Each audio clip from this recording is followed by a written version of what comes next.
Hello guys, আসসালামু আলাইকুম। Welcome to my channel another brand new blog. যারা আপনারা আমার নিয়মিত ভিডিওগুলো দেখেন, আপনারা জানেন যে আমি এখন আছি সিলেটে। আর আজকে আমাদের ডেস্টিনেশনের জায়গাটা হলো সিলেট সাদা পাথর। মূলত স্পটটা ওইখানে, আমরা এখন ওখানে যাব। তো আমাদের সাথে থাকুন। আর হ্যাঁ, যারা চ্যানেলটিতে নতুন অবশ্যই সাবস্ক্রাইব করবেন এবং যারা ফেসবুক থেকে দেখছেন অবশ্যই ফলো করে সাথে থাকবেন। এই জায়গাটা কিন্তু আসলে খুব সুন্দর। যেরকম এই সাইডটা, এই যে সেরকম এই যে উপরের এই যে পাহাড়। আর আমরা যাবো আজকে ওই যে ওইটা হলো মেন পয়েন্ট। তো এই রাস্তাটা আসলে সুন্দর, যদিও শীতের ভিতরে, সেজন্য রোদটা ভালো লাগতেছে, মিষ্টি মিষ্টি, খারাপ লাগতেছে না, আরামদায়ক। তা আর ওই যে পাহাড়, ওই যে সেই উঁচু পাহাড় গুলা। সিলেটে যত জায়গায় গেলাম তখন দেখলাম এই পাহাড়টা, কারণ এই একই যায় সিরিয়ালে জিনিসটা। তো যদিও দেখতেছি 2 দিন ধরে পাহাড়গুলা, তারপরে কিন্তু মানে খারাপ লাগতেছে না, পাহাড়গুলো ভালোই লাগতেছে। আর যে নদীটা আসলে, এই প্রকৃতিটা এরকম যে খারাপ লাগার কোনো অপশন নাই। যাদের মন খারাপ থাকে তাদের এখানে আসলেও আসলে মনটা ভালো হয়ে যাওয়ার মতো অবস্থা। তো এই জায়গায় তো বর্ষাকাল নাই, নাইলে এই যে এখানে পানি, এটাও কিন্তু একটা ঝর্ণা মতো আসে যে এখান থেকে, এই যে এই জায়গার থেকে পানিটা আসে, আসলে এদিক দিয়ে এই যে নদীতে দেয়। তো যদিও এখন নাই, এই যে এই জায়গাটায় যাই, এটা যদিও বৃষ্টি হলে আর ভালো লাগতো, যদিও এখন শীতের সিজন, তো আসলে এইটা এখানে আসলে বর্ষার মৌসুমে আসা উচিত, তাইলে জিনিসটার প্রপার একদম সৌন্দর্য দেখা যাইতে পারে, দেখা যাবে। ওই পাশে ভারত, এই যে ভিতরে একটু গেলেই ভারত। যদিও এটা রিক্স, তারপরেও রিক্স হইলেও আসছে এই জায়গায়। তো এই যে শাওন, এই এই জায়গায় থেকে আর কতটুকু হইলে ইন্ডিয়া? এই পাস করলে ইন্ডিয়া, এর ভেতরে দিয়ে ইন্ডিয়া যাওয়া ও, যাবে। তাহলে এই যে এদিক দিয়ে গেলে ইন্ডিয়া। তুমি ইন্ডিয়া গেছো এদিক দিয়ে এভাবে কোনোভাবে? না, আমি এখানে এদিক দিয়ে কোনো যাই কি, তবে ইন্ডিয়ার ভেতরে ঢুকছি সেই অনেক আগে।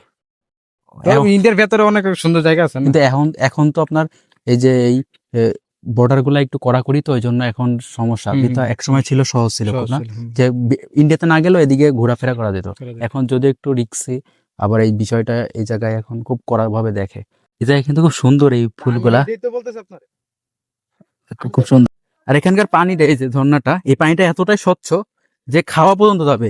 কি ইমরান, এই পানি খাওয়া যাবে না? অবশ্যই খাওয়া যাবে। একদম পানি পরিষ্কার, নিট অ্যান্ড ক্লিন। আর এই পানি সব ইন্ডিয়ার থেকে আসে, ওই যে পাহাড় থেকে আস্তে আস্তে আস্তে আস্তে আসে। আমরা এখন যাই এই পাশে। ব্লগ হয়েছে, খুব রিক্স। আরে রিক্স একবার পড়লে একটু পা ধুয়ে আনি, পুরি ঠান্ডা পানি। উফ, আলহামদুলিল্লাহ, মাশাল্লাহ মাশাল্লাহ।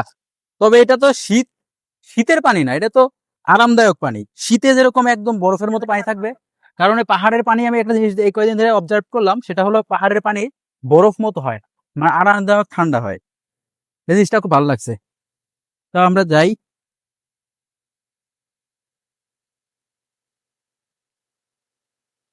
বাইসে গেছি, একবার পড়লে শেষ। একটা ফোন পকেট। আপনার হাজার হাজার মানুষ এই বাংকার থেকে জীবিকা নির্বাহ করে।